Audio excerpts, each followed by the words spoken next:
ناظرین اکرام، ہمارے چینل کو سبسکرائب کرنا نہ بھولیے اور ریڈ بیل آئیکن کے بٹن کو دبا کر سبسکرائب کیجیے گا۔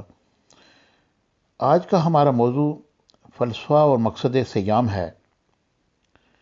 ناظرین اکرام، آگ برساتے ہوئے سورج، جھلسا دینے والی دھوپ، دہکتی ہوئی زمین اور تپتے ہوئے عالم میں روزہ رکھنا اس قدر مشکل دشوار نہیں جس قدر روزے کی حفاظت کرنا اور اس کو بأحسن خوبی اختتام و تکمیل تک پہنچانا ہے۔ روزہ محض کھانے پینے سے رکنے کا نام نہیں ہے، بلکہ یہ پورے جسم، ذہن، روح کی پاکیزگی اور تمام قسم کے لغو، بیہودہ فضول کاموں سے بچنے کا نام ہے۔ جیسا کہ حضرت ابو ہریرہ رضی اللہ تعالیٰ عنہ سے مروی ہے، جو شخص جھوٹ بولنا، برے کام کرنا، لغو اور بیہودہ کلام کرنا نہیں چھوڑتا، اس کے بھوکے پیاسے رہنے سے اللہ رب العزت کو کوئی حاجت نہیں۔ مزید یہ کہ روزہ دنیا میں گناہوں سے بچنے کے لیے اور آخرت میں عذاب جہنم سے بچنے کے لیے ایک ڈھال ہے۔ ایک حدیث میں حضور نبی کریم صلی اللہ علیہ وسلم فرماتے ہیں کہ اللہ تعالیٰ کہتا ہے کہ اے ابن آدم، تیرے ہر عمل کا تو خود ذمہ دار ہے سوائے روزے کے، اور وہ میرے لیے ہے اور میں ہی اس کا بدلہ دوں گا۔ روزہ ایک ڈھال ہے۔ اگر کوئی روزہ سے ہو تو بےہودگی نہ کرے، نہ شور مچائے، اور اگر کوئی شخص اسے گالم گلوچ کرے یا لڑے تو اس کا جواب صرف یہ ہونا چاہیے کہ میں روزے سے ہوں۔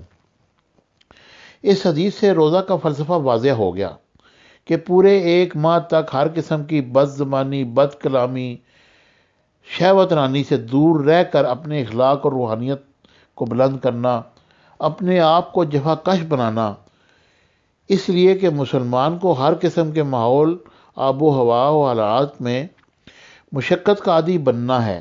اگر امن و خوشحالی و کشادگی سے اسے جفا کش نہ بنایا گیا تو وہ مصیبت، سختی، تنگی، حالت جنگ کی سختیاں نہ جھیل سکے گا۔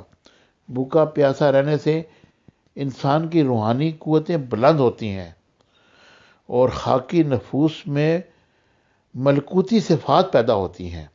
بلکہ اگر یہ کہا جائے کہ کھانے پینے اور دوسری شہوات سے بے نیازی اللہ رب العزت کی صفات میں سے ہے تو غلط نہ ہوگا۔ جب بندہ رب کی بارگاہ میں اپنے وصف و عمل سے قرب چاہتا ہے اور جو اس رب عظیم کی صفات کے مشابہ ہو تو اللہ سبحانہ و تعالیٰ بھی اس عمل کی نسبت اپنی طرف کرتا ہے اور اس عمل کا اجر خود بے حد و حساب دیتا ہے۔ حدیث نبوی ہے کہ روزہ میرے لیے ہے اور میں اس کی جزا دوں گا۔ دوسری جانب اگر دیکھا جائے تو یہ شکم ہی ہے جس کے آنسوں مجبور ہو کر انسان گناہوں کی دلدل میں دھنس جاتا ہے۔ اگر وہ اس شکم پر قابو پا لے تو اس دنیا اور آخرت میں اس کی بلندی اور اعلیٰ مرتبہ حاصل ہوگا۔ انسان تو انسان، پرندے بھی اس شکم کی وجہ سے آسمان کی وسعتوں سے بلندی اڑان سے زمین کی پستی پر آ جاتے ہیں۔ ماہ صیام بھی کمرشل تجارت ہو کر رہ گیا ہے اور اس مہینے کو جس طرح عبادت، تلاوت، ریاضت میں صرف کیا جانا چاہیے، اس کے برعکس آج روزہ صرف بھوکا پیاسا رہنے کا نام رہ گیا ہے۔ اب روزہ کی ہے تو شکل رہ گئی ہے جو روح و نشاط سے یکسر خالی و مجرد ہے۔ لوگ ٹی وی کے سیر و اسپیشل یا افطار ٹرانسمیشن کی لائیو کوریج دیکھنے میں مصروف رہتے ہیں، جس میں نہ کار دنیا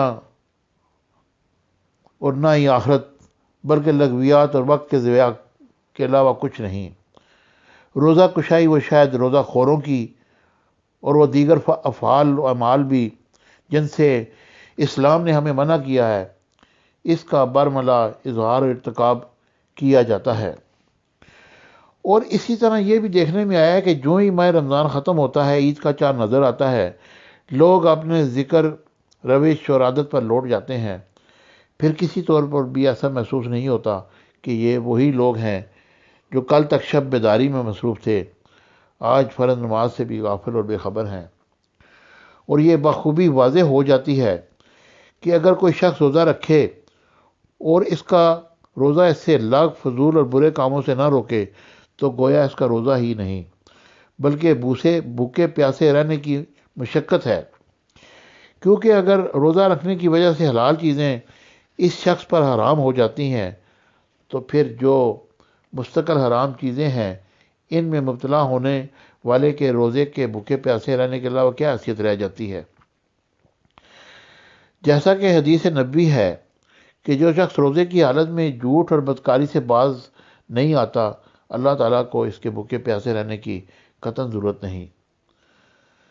اللہ تعالیٰ سے دعا ہے کہ وہ ہمیں سعادت دارین، کامیابی و کامرانی عطا کرے اور نیکی اور بلائی، اچھائی عمدگی، حسن و خوبی کے ساتھ قیمتی و با مقصد کاموں میں بالعموم پوری زندگی اور بالخصوص رمضان جیسے مقدس مہینے کو گزارنے کی توفیق دے تاکہ ہم اپنی کوتاہیوں، سستیوں اور غفلت کا مظاہرہ نہ کریں۔